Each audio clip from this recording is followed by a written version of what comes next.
Welcome to Shukla study point. आप सभी का स्वागत है आपके अपने YouTube channel Shukla study point में। मैं शिवम शुक्ला आप सभी दोस्तों का हार्दिक स्वागत करता हूं। आप सभी का स्वागत है cocurricular course BA BSc BCom semester 1 के इस मॉडल पेपर में। आपको बता दूं कि यहां से लगभग आपके यूनिवर्सिटी में लगभग 60% प्रश्न एक ही मॉडल पेपर से आने वाले हैं। तो आप सभी लोग इस वीडियो को अंत तक जरूर देखिएगा। कल आपका एग्जाम से लगा हुआ है महात्मा गांधी काशी विद्यापीठ का, उसके लिए बहुत ही हेल्पफुल करेगा ये। फूड न्यूट्रिशन एंड हाइजीन को हिंदी में बोलते हैं आहार पोषण एवं स्वच्छता। ऑब्जेक्टिव टाइप के प्रश्न आपके पूछे जाएंगे। 100 ऑब्जेक्टिव टाइप के प्रश्न होंगे। आपको बता दूं जिनमें से आपको लगभग 40 प्रश्न सही करने होने मतलब कि सही होने चाहिए आपके, तभी आपको पास किया जाएगा इस पेपर में। अन्यथा आपको दोबारा फिर से परीक्षा देनी पड़ेगी इसकी। ठीक है, तो क्या आप चाहते हैं कि दोबारा दें या फिर वीडियो को अंत तक देखें? तो अगर आप लोग वीडियो अंत तक देख लेंगे तो कोई चिंतन एक प्रकार से चिंता करने की आपको आवश्यकता नहीं, कोई टेंशन लेने की आवश्यकता आपको बिल्कुल भी नहीं है। ठीक है, तो को करिकुलर कोर्स का मतलब होता है अनिवार्य प्रश्न पत्र। तो बीए में भी अनिवार्य है, बीएससी में भी और बीकॉम में भी, सभी विश्वविद्यालयों के लिए ये आपको पढ़ना पड़ता है। ठीक है, सेमेस्टर 1 आप यहां पर देख सकते हैं। हल मॉडल पेपर होगा 2023 की परीक्षाओं के लिए, खास करके महात्मा गांधी काशी विद्यापीठ के लिए मैं यह वीडियो बना रहा हूं।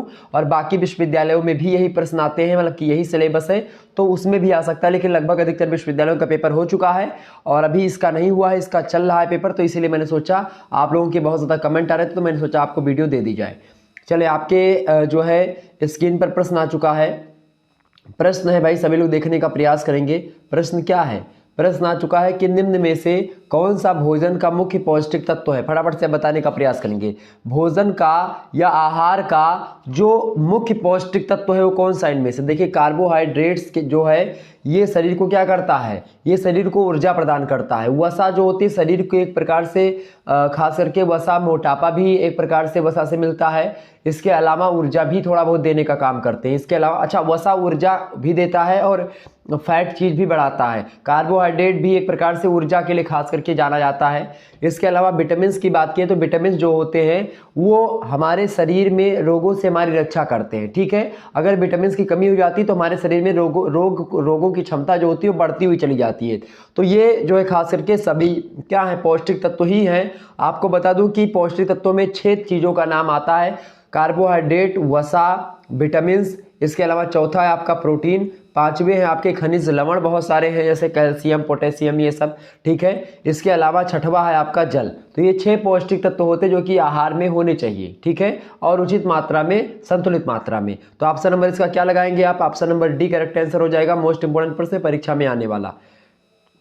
अगला क्वेश्चन आपके स्क्रीन पर आ चुका है कि भोजन के लिए खाद्य वस्तुओं का चयन किन कारकों द्वारा प्रभावित होता है, बताएं।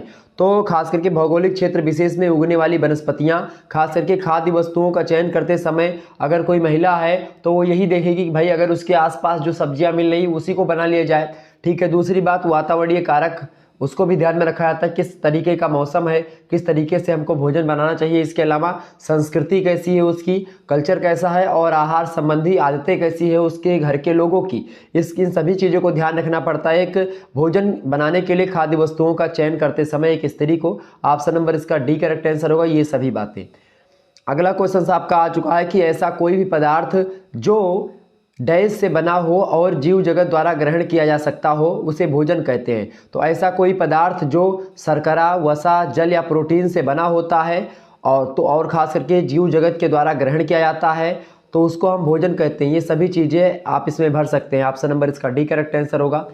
नेक्स्ट क्वेश्चन आपकी स्क्रीन पर आ चुका, सभी लोग देखने का प्रयास करेंगे। प्रश्न है कि आहार से तात्पर्य है।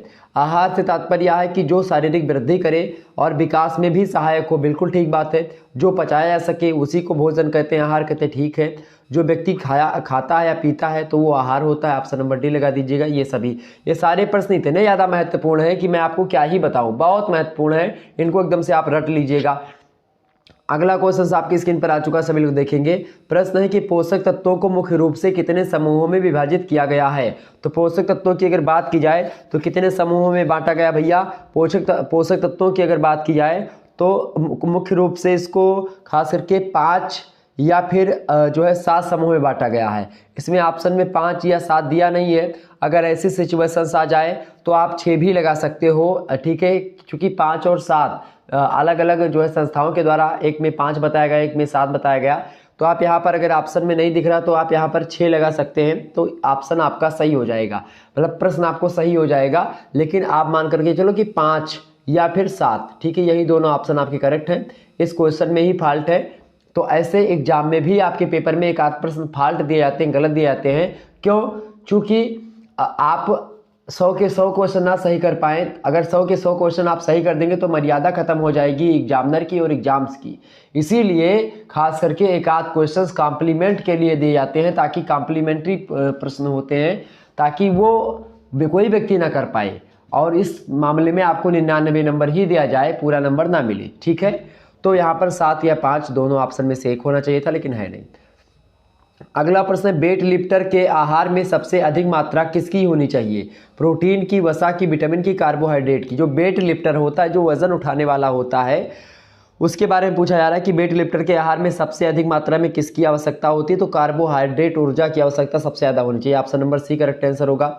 अगला क्वेश्चन है कि मनुष्य का आहार निर्धारित होता है खाद्य उत्पादन के द्वारा, समाज के द्वारा, प्रकृति के द्वारा? तो बिल्कुल इन सभी के द्वारा। खास करके जो मनुष्य का आहार होता है वो निर्धारित होता है कि वो कैसा आहार करेगा, इन सभी का प्रभाव पड़ता है। ऑप्शन नंबर इसका डी करेक्ट आंसर होगा। बहुत ही महत्वपूर्ण प्रश्न चल रहे हैं, आप ये मान करके चलो यही प्रश्न आपके एग्जाम में छपने वाले हैं कल। अगला क्वेश्चन है, आवश्यक मात्रा एवं पोषक तत्वों के अनुपात के दृष्टिकोण से संतुलित आहार होता है, बताएं। अस्पष्ट और अनिश्चित बिल्कुल होता है सबके लिए। सॉरी, एक मिनट, प्रश्न क्या कह रहा है कि आवश्यक मात्रा एवं पोषक तत्वों के अनुपात के दृष्टिकोण से संतुलित आहार होता है। तो कैसा होता है भाई? अस्पष्ट और अनिश्चित नहीं होगा, बिल्कुल गलत है ये। सबके लिए भिन्न भिन्न, ऐसा भी नहीं हो सकता है, ठीक है। सापेक्ष और भिन्न भिन्न, बिल्कुल ठीक है। ऑप्शन नंबर इसका सी करेक्ट आंसर होगा, सापेक्ष और भिन्न भिन्न, ठीक है। अगला क्वेश्चन आपका आ चुका है, संतुलित आहार ग्रहण करने से रोग प्रतिरोधक क्षमता का विकास होता है, बिल्कुल होता है। आवश्यक ऊर्जा भी प्राप्त होती है, या भी होती है। भूख भी शांत होती है संतुलित आहार करने से, ऑप्शन नंबर डी लगा दीजिएगा, ये सभी चीजें होती हैं। अगला प्रश्न आपका आ चुका है, आहार की आवश्यकता होती, फटाफट से बताएं करेक्ट आंसर क्या होगा। इसका 4 ऑप्शन दिए गए हैं आपको, बताइएगा। आहार की आवश्यकता होती, कभी कभी होती है क्या, या शारीरिक मतलब कि शारीरिक कमजोरी में, मतलब शरीर में कमजोरी आ जाने पर, या नियमित और निरंतर रूप से, या शारीरिक श्रम करने के बाद में आहार की आवश्यकता होती है। तो आहार की आवश्यकता कब होती है भाई? नियमित और निरंतर। ऑप्शन नंबर इसका सी करेक्ट आंसर होगा। अगला प्रश्न आपका आ चुका, संतुलित आहार में आवश्यक मात्रा में विद्यमान होते हैं। तो संतुलित आहार में आवश्यक मात्रा में क्या विद्यमान होते हैं भाई? सभी लोग बताएंगे। खनिज, लवण, विटामिन, वसा, कार्बोहाइड्रेट, प्रोटीन, ये सब विद्यमान होते हैं। देखिए, खनिज लवण, विटामिन, वसा, कार्बोहाइड्रेट और प्रोटीन, ये 5 तो आपके जो पोषक तत्व होते हैं वो हैं, और एक जल भी होता है, ठीक है। ऑप्शन नंबर डी लगा दीजिएगा, ये सभी। अच्छा, जब भी मैं एक ट्रिक आपको बता दूं यहीं पर, कि जब भी आपके प्रश्न में यहाँ पर हैं लिखा हुआ दिखे और ऑप्शन में ये सभी दिखे, डी ऑप्शन में ये सभी दिखे, तो आप ऑप्शन नंबर हमेशा डी ही लगाएंगे। ऐसे चांस आपके बता दूं मैं, लगभग और लगभग 99.99% आपका यही आंसर डी सही होगा, ये सभी। अगर यहाँ पर हैं लिखा हुआ है, और एक बात, कभी लाभ पूछे आपसे किसी चीज का, कभी हानि पूछे, कभी विशेषताएं पूछे, ठीक है, तो या इसके अंतर्गत कौन कौन सी चीजें आती हैं, चीजें आती हैं, चीज आता नहीं, चीजें आती हैं, तो हैं लिखा है, तो ऑप्शन नंबर डी लगा दीजिएगा आंख मूंद करके, आपका वही डी ऑप्शन करेक्ट आंसर हो जाएगा। ये ट्रिक जान लीजिए, एक तुक्का लगाने की विधि जान लीजिए, ठीक है। आगे बढ़ते और भी प्रश्नों को जानने का प्रयास करते हैं। अगला क्वेश्चन आपका आ चुका है, फटाफट देखेंगे कि प्रश्न क्या है आपका। प्रश्न है भैया, देखेंगे सभी लोग, एक बार वीडियो को लाइक और शेयर कर दीजिएगा। प्रश्न आपका कि पोषक जो भोजन होता है, प्रश्न है कि भोजन के 7 भोज समूह के भोज पदार्थों की मात्रा इस प्रकार लेनी चाहिए कि समस्त पौष्टिक तत्वों उन भोज पदार्थों द्वारा उपयुक्त मात्रा में भोजन में सम्मिलित किए जाएं, तो इसे हम क्या कहते हैं? तो इसको हम बोलते हैं आहार आयोजन। ऑप्शन नंबर इसका डी करेक्ट आंसर हो जाएगा, बिल्कुल D option is right answer. Next question आपका आ चुका है, निम्नलिखित में से कौन आहार नियोजन को प्रभावित करता है? परिवार की संरचना भी प्रभावित करती है, परिवार के सदस्यों की संख्या भी प्रभावित करती है, और परिवार के सदस्यों की रुचि कैसी है खाने में, वह भी प्रभावित करता है। ऑप्शन नंबर डी लगा दीजिएगा, ऊपर तो सभी चीज़ें प्रभावित करती हैं। अगला प्रश्न, निम्नलिखित में से कौन आहार नियोजन का सिद्धांत है? फटाफट से आप बताने का प्रयास करेंगे। तो निम्नलिखित में से कौन आहार नियोजन का सिद्धांत है भाई? देखिए, परिवार के सदस्यों की रुचि, ये भी सिद्धांत है। समस्त जो समय की बचत है उसको भी ध्यान रखा जाए, आहार का समय निश्चित भी हो, या ये सभी चीज़ों, एक प्रकार ये सभी चीज़ें आहार नियोजन करते समय की जाती हैं, तो यही सिद्धांत है। ऑप्शन नंबर डी लगा दीजिएगा, ये सभी उपयुक्त सभी। अगला क्वेश्चन से आपका दूध से बने पदार्थ कौन कौन से हैं। देखिए खोया भी दूध से बनता है, पनीर भी दूध से बनता है, दही भी दूध से बनता है। ऑप्शन नंबर डी लगा दीजिएगा, उपयुक्त सभी। अगला क्वेश्चन से आपका द्वितीय समूह में आते हैं, मांस मछली जो है वो द्वितीय समूह में आते हैं। ऑप्शन नंबर इसका ए करेक्ट आंसर हो जाएगा। आगे बढ़ते हैं, अगला क्वेश्चन से आपका आ चुका है, षष्ठ भोज्य समूह के पदार्थ में कौन सी चीज़ें आती हैं। तो षष्ठ भोज्य समूह में खास करके बात की जाए आते हैं, यहाँ पर देखिए आते हैं लिखा हुआ है, डी ऑप्शन में उपयुक्त सभी है, ये सभी दिया हुआ है, तो ऑप्शन नंबर डी लगा दीजिएगा। आटा रोटी ब्रेड, आटे से बने पदार्थ जो होते हैं जितने भी, सब षष्ठ भोज्य समूह में आते हैं, तो ऑप्शन नंबर इसका डी लगा दीजिएगा। बहुत ही महत्वपूर्ण है, आपकी परीक्षा में प्रश्न आ सकता है। अगला क्वेश्चन से आपका खाद्य पदार्थ के समूह आते हैं 2, 4, 3 या 7। तो खाद्य पदार्थ के कितने समूह होते हैं भाई, 7 समूह होते हैं। मैंने आपको बताया था कि 7 ऑप्शन में मिलेगा, बिल्कुल D option is right answer.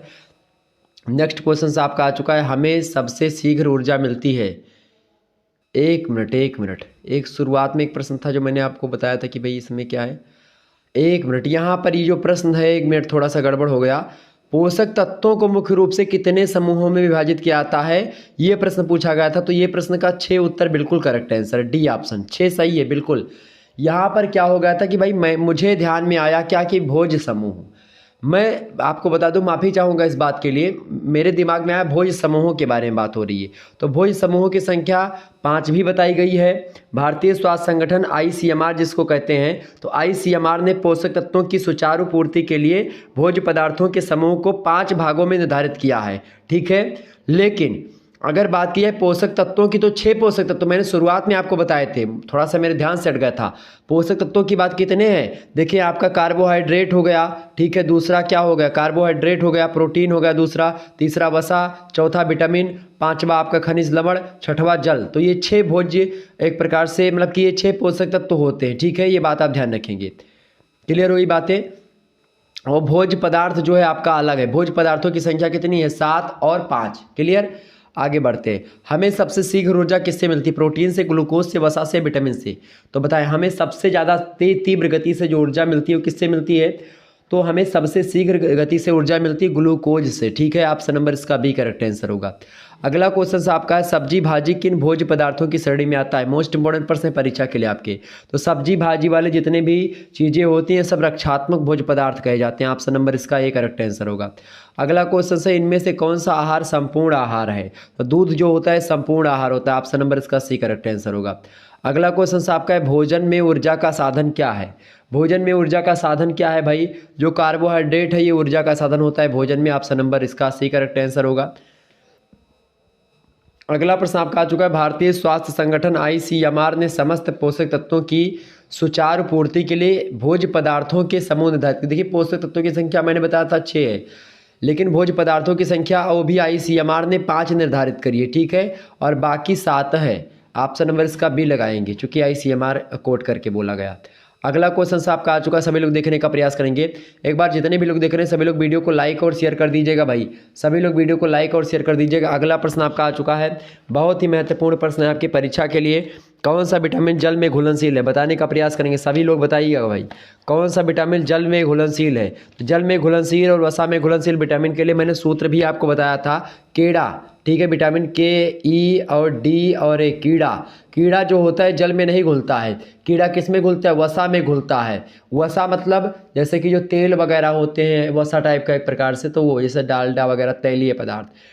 तो कौन सा विटामिन जल में घुलनशील है भाई, कीड़ा जो है विटामिन, ये जो है कीड़ा, विटामिन का मतलब क्या होता है, विटामिन के, vitamin E, vitamin D, vitamin A. ये 4 विटामिन ऐसे हैं जो कि वसा में घुलनशील है, बाकी जितने विटामिन बच रहे हैं सबके सब जल में घुलनशील है। अब प्रश्न आपसे क्या कह रहा है, कौन सा विटामिन जल में घुलनशील है, तो आपका ऑप्शन क्या हो जाएगा, विटामिन सी। विटामिन सी जल में घुलनशील है, ठीक है।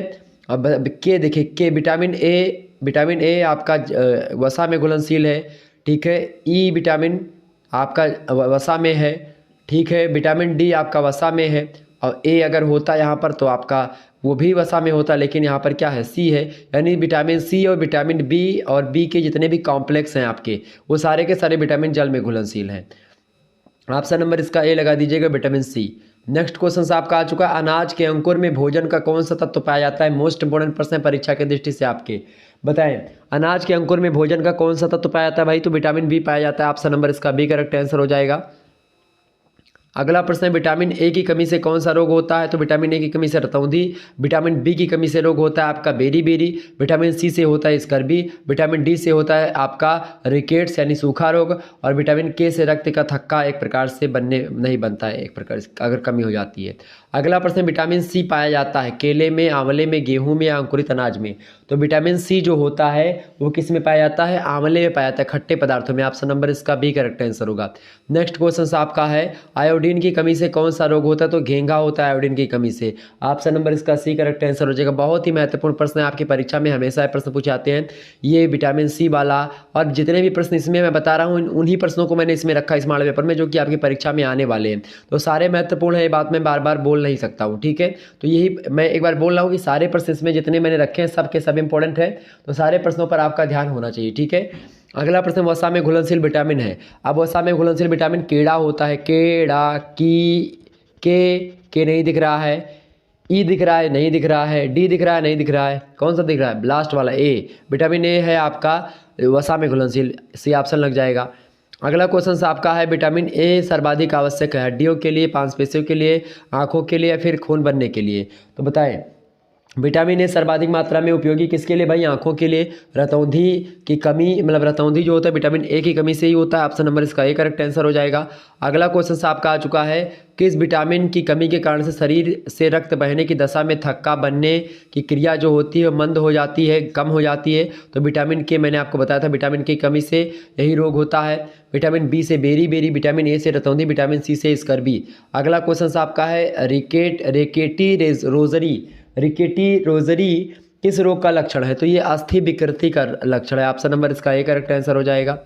बहुत महत्वपूर्ण प्रश्न है। अगला प्रश्न है आपका विटामिन सी की कमी से कौन सा रोग होता है? Vitamin C scurvy. Option number इसका सी करेक्ट आंसर हो जाएगा, स्कर्वी। घेंघा आयोडीन की कमी से होता है। बेरी विटामिन बी की कमी से होता है। सूखा रोग यानी रिकेट्स विटामिन डी की कमी से होता है। अगला क्वेश्चन आपका आ चुका है कार्बोहाइड्रेट किन तत्वों से मिलकर के बना होता है? तो कार्बोहाइड्रेट जो मिलकर के बना होता है आपका CH और O से बनता है, ठीक है। C माने कार्बन, H माने हाइड्रोजन और O माने ऑक्सीजन। तो ऑप्शन नंबर इसका सी लगा दीजिएगा। आगे बढ़ते हैं अगले प्रश्न की ओर। अगला प्रश्न आ चुका है आपकी स्क्रीन पर, सभी लोग देखने का प्रयास करेंगे, वीडियो को लाइक और शेयर कर दीजिएगा। प्रश्न आपका आ चुका है प्रोटीन नाम सर्वप्रथम किस वैज्ञानिक द्वारा प्रस्तावित किया गया था? फटाफट से आप बताने का प्रयास करेंगे। प्रोटीन नाम सर्वप्रथम किस वैज्ञानिक द्वारा प्रस्तावित किया गया भाई? तो उन वैज्ञानिक का नाम है मुल्डर। ऑप्शन नंबर इसका ए करेक्ट आंसर होगा। बहुत महत्वपूर्ण प्रश्न है। अगला क्वेश्चन आप देखेंगे प्राणी जगत से प्राप्त भोज्य पदार्थों से प्राप्त होने वाली प्रोटीन को क्या कहते हैं? तो बताएं। तो जो प्राणी जगत से प्राप्त होने वाले जो भोज्य पदार्थ हैं उनसे जो हमको प्रोटीन मिलती है उनको हम प्राणिज या प्राणित प्रोटीन कहते हैं। ऑप्शन नंबर बी में दिया करेक्ट आंसर हो जाएगा। अगला क्वेश्चन आपके इसके लिए बहुत महत्वपूर्ण है। प्रश्न है कि निम्नलिखित में से प्रोटीन का आवश्यक अवयव कौन सा है? तो आवश्यक अवयव प्रोटीन का देखिए कार्बन, हाइड्रोजन, नाइट्रोजन सब हैं। ऑप्शन नंबर इसका डी करेक्ट आंसर हो जाएगा। D option is right answer. Next question आपका है दालों में सबसे अधिक मात्रा में क्या मिलता है? तो दालों में सबसे अधिक मात्रा में क्या मिलता है भाई? प्रोटीन। दालों में सर्वाधिक मात्रा में क्या मिलता है? बिल्कुल प्रोटीन मिलता है। क्या दालों में प्रोटीन मिलता है कि शक्तिवर्धक तत्व मिलता है? दालों में सर्वाधिक मात्रा में प्रोटीन। ऑप्शन नंबर इसका ए लगा दीजिएगा। अगला क्वेश्चन आपका आ चुका है क्वाशियोरकर रोग की खोज सर्वप्रथम की गई थी? बताएं सभी लोग। क्वाशियोरकर रोग की सर्वप्रथम खोज की गई थी 1993 में। ऑप्शन नंबर इसका ए करेक्ट आंसर हो जाएगा। तीव्र गति से मैं आगे बढ़ूंगा और आप सभी लोग वीडियो को लाइक करते हुए आगे बढ़ेंगे, ठीक है, चूंकि आपका कल पेपर है और इसके लिए बहुत महत्वपूर्ण वीडियो यह है। अगला प्रश्न सोयाबीन में सबसे अधिक पाया जाता है? क्या पाया जाता है सोयाबीन में सबसे ज़्यादा भाई? सोयाबीन में सबसे ज़्यादा प्रोटीन पाया जाता है। ऑप्शन नंबर इसका ए करेक्ट आंसर हो जाएगा। सोयाबीन में सबसे ज़्यादा क्या पाया जाता है? प्रोटीन पाया जाता है। ऑप्शन नंबर इसका ए करेक्ट आंसर होगा। अगला क्वेश्चन आपका निम्नलिखित में से वनस्पति प्रोटीन का शरीर निर्माण मूल्य है? बताएं। निम्नलिखित में से वनस्पति प्रोटीन का शरीर मूल्य क्या है? तो 35 से 40%। ऑप्शन नंबर इसका बी करेक्ट आंसर होगा। अगला क्वेश्चन आपका है प्रोटीन की कमी का दुष्प्रभाव क्या होता है? तो प्रोटीन की कमी से क्या होता है भाई? शरीर में सूजन आ जाती है, शरीर का भार अनुपात से कम हो जाता है, शरीर में रक्त की मात्रा कम हो जाती है। ये सभी चीज़ें इसका दुष्प्रभाव ही है प्रोटीन की कमी के कारण से। Option number D correct answer होगा। अगला क्वेश्चन दूध में प्रोटीन के रूप में होती है? क्या होती है भाई? दूध में प्रोटीन के रूप में क्या होता है? केसीन होता है। बिल्कुल ऑप्शन नंबर इसका बी करेक्ट आंसर हो जाएगा। नेक्स्ट क्वेश्चन आपका है प्रोटीन शब्द का प्रयोग में लाने का प्रस्ताव सर्वप्रथम 1838 में किसने रखा था। तो 1838 में प्रोटीन शब्द का एक प्रकार से जो रखा था उनका क्या नाम है भाई। 1838 की बात हो रही है तो इसमें मुल्डर महोदय ने रखा था। ऑप्शन नंबर इसका सी करेक्ट आंसर हो जाएगा। अगला क्वेश्चन आपका है निम्नांकित में से प्रोटीन की जरूरत सबसे अधिक किसे होती है, बूढ़ों को, बच्चों को, या फिर 25 वर्ष की महिला को, या 40 वर्ष के पुरुष को, बताएं। तो प्रोटीन की सबसे ज़्यादा ज़रूरत जो इन चारों में से होती है वो होती है 25 वर्ष की महिला को। ऑप्शन नंबर इसका सी करेक्ट आंसर हो जाएगा। अगला क्वेश्चन है निम्न में से प्रोटीन प्राप्ति के उत्तम साधन कौन से हैं। मांस, अंडा, मछली, इन सभी में प्रोटीन खूब अधिक मात्रा में पाया जाता है। ऑप्शन नंबर इसका डी करेक्ट आंसर हो जाएगा। आगे बढ़ते हुए भी चीज़ों को जानने का प्रयास करते हैं। अगला क्वेश्चन आपका आ चुका है, सभी लोग एक बार वीडियो को लाइक और शेयर कर दीजिएगा। अगला प्रश्न शरीर के लिए कैल्शियम का कार्य है, बताएं। शरीर के लिए कैल्शियम का क्या कार्य है भाई, सभी लोग बताने का प्रयास करेंगे। शरीर के लिए कैल्शियम का क्या कार्य है बताएं। मलमूत्र के माध्यम से बिल्कुल कार्य है, ठीक है। इसके अलावा पसीने के माध्यम से श्वसन क्रिया के द्वारा शरीर के लिए कैल्शियम का कार्य है। ऑप्शन नंबर इसका आप क्या लगाएंगे, एक मिनट प्लीज़ बेटा मोमेंट। शरीर के लिए कैल्शियम का कार्य पूछा जा रहा है तो पसीने के माध्यम से और मलमूत्र के माध्यम से, ठीक है, श्वसन क्रिया के द्वारा नहीं। तो इसलिए ये ऑप्शन नंबर इसका बी और ए करेक्ट आंसर होगा। ए और बी दोनों, option number D correct answer हो जाएगा। अगला प्रश्न विटामिन सी की कमी से कौन सा होता है। तो विटामिन सी स्कर्वी कहाँ है, ऑप्शन नंबर डी लगा दो। बेरी विटामिन बी से होता है, ठीक है। रतौंधी विटामिन ए से होता है। घींघा आयोडीन से होता है, ठीक है। आगे बढ़ते हैं। अगला प्रश्न आपका है किस विटामिन का प्रमुख कार्य नेत्र ज्योति ठीक करना होता है। नेत्र ज्योति मतलब आँख से संबंधित। विटामिन ए है, option number B correct answer हो जाएगा। विटामिन डी से रिकेट से सूखा रोग होता है। विटामिन सी से स्कर्वी, विटामिन बी से बेरी। अगला क्वेश्चन आपका है विटामिन के की खोज कब की गई थी। विटामिन के की खोज कब की गई थी भाई, 1934 में। Option number C correct answer होगा। अगला क्वेश्चन है बेरी रोग निम्न में से किस विटामिन की कमी से हो सकता है। तो बेरी विटामिन जो होता है, विटामिन बेरी किसकी कमी से होता है, विटामिन बी की कमी से होता है आपका बेरी रोग, ठीक है। अब विटामिन बी नहीं दिया है तो विटामिन बी का क्या नाम है, विटामिन बी को थायमीन कहते हैं। किसकी भाषा में, रासायनिक भाषा में। ऑप्शन नंबर इसका ए लगा दीजिएगा। नेक्स्ट क्वेश्चन आपका आ चुका प्रजनन शक्ति में कमी किस विटामिन के अभाव में होती है। अगर किसी विटामिन की कमी मनुष्य के अंदर हो जाती है तो उसके कारण से किस विटामिन की कमी से प्रजनन शक्ति में कमी आ जाती है। तो विटामिन ई की कमी से। इसीलिए विटामिन ई की गोली लोग लेते हैं, बहुत सारे लोग, ठीक है। इससे जो है एक प्रकार से युवा अवस्था बनी रहती है। ऑप्शन नंबर इसका सी करेक्ट आंसर होगा। अगला क्वेश्चन आपका नियासिन की प्राप्ति का मुख्य साधन क्या है। तो नियासिन की प्राप्ति का जो मुख्य साधन है वो है खामीर। ऑप्शन नंबर इसका डी करेक्ट आंसर हो जाएगा। नेक्स्ट क्वेश्चन आपका आ चुका है बेरी रोग किस विटामिन की कमी से होता है। बेरी रोग विटामिन किस कमी से होता है भाई बताएं। बेरी विटामिन बी की कमी से बेरी होता है। विटामिन के से रक्त का थक्का नहीं बनता। विटामिन सी से स्कर्वी। विटामिन ई से बताएं, विटामिन ई सी आपका जो प्रजनन शक्ति होती है वो कम हो जाती है। अगला क्वेश्चन आपका विटामिन शब्द सर्वप्रथम किस वैज्ञानिक के द्वारा प्रस्तावित किया गया था। तो विटामिन शब्द जो है सबसे पहले जो प्रस्तावित किया गया था वो फंक महोदय के द्वारा किया गया था। ऑप्शन नंबर ए में दिया करेक्ट आंसर हो जाएगा। मोस्ट इंपोर्टेंट प्रश्न है। नेक्स्ट क्वेश्चन आपका आ चुका है विटामिन के की प्राप्ति। तो विटामिन के की प्राप्ति के मुख्य स्रोत क्या है भाई, देखिए पालक, पत्ता गोभी, मटर। विटामिन के की प्राप्ति के स्रोत क्या हैं, है ना, इसमें है लिखा हुआ है। तो आपको क्या दिमाग लग रहा है बताएं, विटामिन के की प्राप्ति का मुख्य स्रोत क्या है लिखा है। तो बिल्कुल ऑप्शन नंबर क्या हो जाएगा, D option is right answer. Next question आपका आ चुका है विटामिन ए अधिक मात्रा में पाया जाता है किसमें। विटामिन ए जो होता है वो कद्दू में पाया जाता है बहुत अधिक मात्रा में। Option number B correct answer हो जाएगा। आगे बढ़ते और भी चीज़ों को जानने का प्रयास करते हैं। अगला क्वेश्चन आपका आ चुका है, एक बार वीडियो को शेयर करेंगे और लाइक करें। जितने भी लोग देख रहे हैं बहुत अच्छा लग रहा है, आप लोग इतनी भारी संख्या में जुड़े हुए हैं। आगे बढ़ते और भी चीज़ों को जानने का प्रयास करते हैं। बिना बताए लाइव आ गया हूँ, ये बात ध्यान रखेंगे, क्योंकि मैं लगातार आपके लिए मतलब कि थोड़ी देर पहले से वीडियो आपकी सेट कर देता हूँ कि भाई इतने बजे से चलनी है, लेकिन आज वैसे डायरेक्ट आ गई, ठीक है। चले, प्रश्न आपका आ चुका है भोजन के क्या कार्य हैं, बताएं सभी लोग। भोजन के क्या कार्य हैं भाई, देखिए शरीर को ऊर्जा प्रदान करना, शरीर की वृद्धि करना और रोगों से सुरक्षा करना, ये सब भोजन के ही कार्य होते हैं। ऑप्शन नंबर डी लगा दीजिएगा। अगला क्वेश्चन आपका आयोडीन की कमी से कौन सा रोग होता है। तो आयोडीन की कमी से कौन सा रोग होता है भाई, घेंघा होता है। ऑप्शन नंबर इसका बी करेक्ट आंसर होगा। रिकेट्स विटामिन डी की कमी से होता है। स्कर्वी विटामिन जो है सी की कमी से होता है। बेरी विटामिन बी की कमी से होता है। रट लीजिए, बहुत इंपॉर्टेंट प्रश्न हैं ये सारे। अगला क्वेश्चन है सूर्य की उष्मा से प्राप्त होने वाले विटामिन का क्या नाम है। विटामिन डी, ऑप्शन नंबर इसका सी करेक्ट आंसर हो जाएगा। अगला क्वेश्चन आपका दूध में किस विटामिन का अभाव होता है यानी कमी होती है। दूध से किस विटामिन की प्राप्ति नहीं होती? दूध में किस विटामिन का अभाव होता है? विटामिन डी का। ऑप्शन नंबर इसका सी करेक्ट आंसर होगा। अगला क्वेश्चन है, आपके प्रश्न आ चुका है, कौन सा आहार संपूर्ण आहार है? इनमें से दूध जो है आपका संपूर्ण आहार है। अगला क्वेश्चन है, मानव शरीर में जल का भार लगभग कितना होता है? तो लगभग 70% के आसपास होता है। ऑप्शन नंबर इसका ए करेक्ट आंसर होगा। अगला क्वेश्चन है, हाइड्रोजन तथा ऑक्सीजन गैसों के अनुपात का रासायनिक यौगिक क्या है? बताएं फटाफट से, बहुत इंपॉर्टेंट प्रश्न है। हाइड्रोजन तथा ऑक्सीजन गैसों के अनुपात का रासायनिक यौगिक जो होता है वो शुद्ध जल बनता है, H2O। ऑप्शन नंबर इसका सी करेक्ट आंसर होगा। अगला क्वेश्चन है, जल की प्राप्ति का प्रमुख स्रोत क्या है? नदी, समुद्र, झरने या तालाब? तो एक प्रकार से जल की प्राप्ति का जो प्रमुख स्रोत है वो नदियाँ होती हैं। ऑप्शन नंबर इसका ए करेक्ट आंसर होगा। अगला क्वेश्चन से, बांधों के पास बनाई जाती हैं, बताएं। तो बांधों के पास कृत्रिम झीलें बनाई जाती हैं। Option number C correct answer होगा। नेक्स्ट क्वेश्चन आपकी स्क्रीन पर आ चुका, फटाफट से देखने का प्रयास करेंगे। प्रश्न है, कठोर जल में घुले रहते हैं। कठोर जल में क्या घुले रहते हैं भाई? कैल्शियम तथा मैग्नीशियम दोनों के जो है लवण जो होते हैं वो कठोर जल में घुले हुए रहते हैं। ऑप्शन नंबर इसका सी लगा दीजिएगा। अगला क्वेश्चन आपका आ चुका है, जल किसके ताप को नियंत्रित करता है? तो जल जो होता है ये शरीर के तापक्रम को नियंत्रित करता है। ऑप्शन नंबर इसका बी करेक्ट आंसर होगा। बहुत ही महत्वपूर्ण प्रश्न है परीक्षा के लिए आपके। अगला क्वेश्चन है, जल शुद्धिकरण में कौन सी गैस प्रयोग की जाती है? तो जल को शुद्ध करने के लिए क्लोरीन गैस का प्रयोग किया जाता है। ऑप्शन नंबर इसका बी करेक्ट आंसर होगा। इस प्रकार से आप बहुत सारे प्रश्नों को समझ रहे हैं और तीव्र गति से आगे भी बढ़ रहे हैं। आइए और उसी गति से मैं और आगे बढ़ने का प्रयास करता हूँ। अगला क्वेश्चन आपके स्क्रीन पर आ चुका है, सभी लोग देखने का प्रयास करेंगे। लगभग आप बहुत सारे प्रश्नों को पार कर चुके, बहुत अधिक मात्रा में आप प्रश्न देख पा रहे हैं, ठीक है।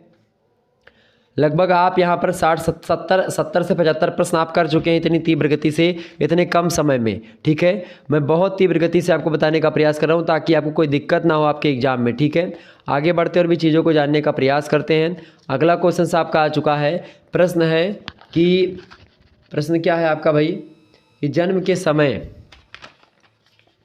प्रश्न है जन्म के समय परिपक्व शिशु का औसत भार कितना होता है? तो कितना होता है भैया? वो लगभग और लगभग 3 से 3.5 किलोग्राम। ऑप्शन नंबर इसका सी करेक्ट आंसर हो जाएगा।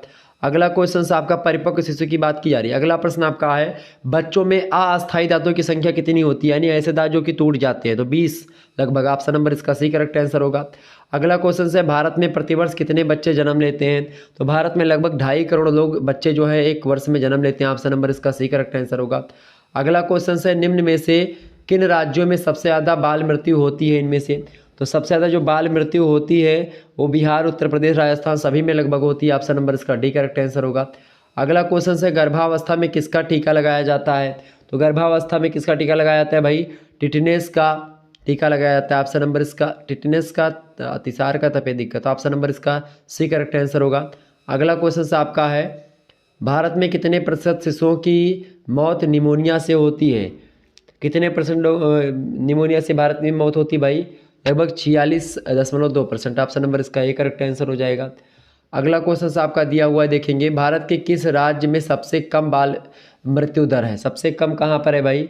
सबसे कम जो है वो केरल में है। ऑप्शन नंबर इसका बी करेक्ट आंसर होगा। अगला क्वेश्चन है, बाल मृत्यु का क्या कारण है? तो बाल मृत्यु का कारण है बाल विवाह। ऑप्शन नंबर इसका डी करेक्ट आंसर होगा। क्योंकि जब बच्चे मतलब कि उनकी परिपक्वता नहीं होती माता पिता की भी, तो फिर एक प्रकार से बच्चे भी उतने अच्छे तरीके से जन्म नहीं ले पाते और ख़ास करके क्या होता है कि मृत्यु भी बच्चों की हो जाती है। अगला प्रश्न है, बाल मृत्यु दर भारत के किस राज्य में सबसे अधिक है? तो किस राज्य में सबसे अधिक है भाई? इनमें से ऑप्शन नंबर जो दिया गया है, 4 ऑप्शन दिए गए हैं, तो इनमें से उड़ीसा में सबसे ज़्यादा है। ऑप्शन नंबर इसका सी करेक्ट आंसर होगा। अगला क्वेश्चन है, किस आयु में शिशु पलटना शुरू कर देता है? मतलब करवट लेना एक प्रकार से। तो लगभग 4 से 5 महीने में एक प्रकार से वो पलटना भी शुरू कर देता है। ऑप्शन नंबर इसका सी करेक्ट आंसर होगा। अगला क्वेश्चन है आपका, बालक के सारे दूध के दांत किस आयु तक आ जाते हैं? लगभग 20 से 24 महीने के अंदर आ जाते हैं। ऑप्शन नंबर इसका ए करेक्ट आंसर हो जाएगा। तो इस प्रकार से आपने इन सारे प्रश्नों को देखा। आगे बढ़ते और भी चीज़ों को जानने का प्रयास करते हैं। अगला प्रश्न आपका आ चुका है। तीव्र गति से मैं आगे बढ़ रहा हूँ और ताकि आपकी परीक्षाएं कल, इसलिए मैंने सोचा कि आपको तीव्र गति से 70 से 80 या 90 प्रश्न आपको करवा दिए जाएं। लगभग बहुत सारे प्रश्न आपके हो चुके हैं। मैं तीव्र गति से आगे बढ़ रहा हूँ ताकि आपको कोई दिक्कत ना हो समझने में। बताएं, मोतीझरा रोग किस जीवाणु के द्वारा फैलता है? मोतीझरा रोग सल्मोनेला टाइफी, बिल्कुल ठीक है। अच्छा, मोतीझरा में प्रारंभ में जो बुखार होता है वो 101 फ़ारेनहाइट से ऊपर होता है, ठीक है। मोतीझरा में दूसरे सप्ताह में ज्वर जो होता है वो लगभग 104 डिग्री फ़ारेनहाइट पहुंच जाता है। और मक्खियों से कौन सा रोग फैलता है भाई? तो टाइफाइड फैलता है, ठीक है, मक्खियों से। क्लियर, ध्यान रखेंगे। भारतीय क्षय रोग संघ की स्थापना कब की गई? 1939 में की गई। रेड क्रॉस सोसाइटी की स्थापना कब की गई? 1920 में की गई, ठीक है। और स्वास्थ्य संबंधी कार्यक्रम को विद्यालय में सर्वप्रथम कहाँ अपनाया गया था? तो फ्रांस में अपनाया गया था, ये सब ध्यान रखेंगे। WHO की स्थापना कब हुई? 7 अप्रैल 1948 को, ठीक है, ये बात ध्यान रखेंगे। इसके अलावा मधुमेह किसमें खराबी के कारण से होता है? पैनक्रियाज में खराबी हो जाती है तो उसी को मधुमेह कहते हैं, ठीक है, ये बात ध्यान रखेंगे। इस प्रकार से कई प्रश्न आपके बन सकते हैं। अगला क्वेश्चन आपका आ चुका है, देखेंगे। माता कस्तूरबा किसकी पत्नी थी? तो महात्मा गांधी की। ऑप्शन नंबर इसका ए करेक्ट आंसर हो जाएगा। अगला क्वेश्चन आपका यूनिसेफ का क्या कार्य है? बताएं सभी लोग। यूनिसेफ का कार्य है कि माता और शिशुओं के स्वास्थ्य की रक्षा करना। Option number B correct answer हो जाएगा। अगला क्वेश्चन है, मक्खियों के द्वारा कौन सा रोग फैलता है? तो मक्खियों के द्वारा जो रोग फैलता है वो कौन सा रोग है? इनमें से भाई देखें, मक्खियों के द्वारा एक तो आपका वो टाइफाइड होता है या फिर हैजा जिसको आप बोल सकते हैं, तो ऑप्शन नंबर इसका सी करेक्ट आंसर हो जाएगा। अगला क्वेश्चन है, हैजा के जीवाणु का क्या नाम है? तो हैजा के जीवाणु का क्या नाम है भाई? Comma bacillus. Option number C correct answer होगा। बहुत महत्वपूर्ण प्रश्न है आपकी परीक्षा में आने वाला। अगला क्वेश्चन आपका, अशुद्ध जल से कौन सा रोग होता है? तो अशुद्ध जल से जो रोग होता है हैजा ही होता है। ऑप्शन नंबर इसका सी करेक्ट आंसर हो जाएगा। अगला क्वेश्चन है, टाइफाइड के जीवाणु का क्या नाम है? तो टाइफाइड के जीवाणु का नाम है सल्मोनेला टाइफी, ठीक है, ऑप्शन नंबर इसका ए करेक्ट आंसर हो जाएगा। अगला क्वेश्चन है, अतिसार किस ऋतु में अधिक होता है? तो अतिसार किस ऋतु में अधिक होता है? वर्षा ऋतु में। ऑप्शन नंबर इसका ए करेक्ट आंसर होगा। अगला क्वेश्चन है, अशुद्ध जल से होने वाले रोग के बचाव के लिए क्या करना चाहिए? तो इसके लिए जल को उबाल करके पीना चाहिए। ऑप्शन नंबर इसका सी करेक्ट आंसर होगा। अगला क्वेश्चन है आपका, हैजा के जीवाणु का संवाहक होता है, बताएं। हैजा के जीवाणु का संवाहक कौन होता है? मक्खियां होती हैं। ऑप्शन नंबर इसका ए करेक्ट आंसर का मोस्ट इंपॉर्टेंट प्रश्न है। नेक्स्ट क्वेश्चन से आपका है, अमीबिक पेचिस किस जीवाणु के द्वारा फैलती है? फटाफट से आप बताने का प्रयास करेंगे। तो फैलती है एंटमीबा हिस्टोलाइटिका से। ऑप्शन नंबर इसका सी करेक्ट आंसर हो जाएगा। ये सब ध्यान रखेंगे, आपके लिए बहुत इंपॉर्टेंट प्रश्न है। और बताएं, और प्रश्न बताएं, रेबीज जो रोग होता है किससे फैलता है भाई? तो कुत्ते के काटने से रेबीज होता है। ये सब प्रश्न थोड़ा सा ध्यान रखेंगे, एग्जाम में ये सब प्रश्न पूछा जाता है, ओके, ये बात ध्यान रखेंगे। अच्छा, प्रश्न आपसे पूछा जाए कि भाई मेटाबॉलिज्म का संबंध किस तंत्र से होता है शरीर के? तो पाचन तंत्र से संबंधित होता है मेटाबॉलिज्म आपका, ओके, ये बात ध्यान रखेंगे। अच्छा, एस्कॉर्बिक अम्ल किस विटामिन में पाया जाता है? विटामिन सी में पाया जाता है, ओके, ये सब ध्यान रखेंगे। इसके अलावा कैरोटिन पिगमेंट में, या प्रश्न आपसे बन सकता है कि कैरोटिन पिगमेंट में से किस विटामिन का निर्माण होता है? तो विटामिन ए का निर्माण होता है। तो ऐसे कई सारे प्रश्न आपसे बन सकते हैं, ओके। विश्व स्वास्थ्य संगठन की स्थापना आपसे पूछ सकता है कब हुई? तो 1948 में हुई थी, ओके, सब ध्यान रखेंगे। अच्छा, डेंगू वायरस किस मच्छर के द्वारा संचारित होता है? तो एडीज एजिप्टी के द्वारा, ठीक है, ये बात ध्यान रखेंगे। अच्छा, एनएनपी का क्या मतलब होता है? एनएनपी का फुल फॉर्म क्या होता है? तो राष्ट्रीय पोषण नीति, नेशनल न्यूट्रिशन पॉलिसी, ओके, ध्यान रखेंगे, फुल फॉर्म होता है, एग्जाम में आपसे पूछा जा सकता है। क्लियर। यूनिसेफ का मुख्यालय कहाँ पर स्थित है भाई? तो न्यूयॉर्क में स्थित है। ऑब्जेक्टिव में प्रश्न आपसे बन सकता है। ये विश्व स्वास्थ्य संगठन का मुख्यालय WHO का जिनेवा में है, बिल्कुल ठीक है। तो ऐसे कई सारे प्रश्न आपकी परीक्षा में बनेंगे, तो ये सब ध्यान रखेंगे। चलिए फिर मिलते हैं हम नेक्स्ट वीडियो में, तब तक के लिए जय हिंद जय भारत। आप सभी का बहुत बहुत धन्यवाद हमारे से जुड़ने के लिए। इसी प्रकार से अपना प्यार हमेशा बना रखिएगा। बहुत बहुत धन्यवाद। आपकी परीक्षा में सारे प्रश्न पूछे जाएंगे। लगभग आधे घंटे में हमने 80 से 90 प्रश्नों को बहुत तीव्र गति से जान लिया। बहुत बहुत धन्यवाद आप सभी का।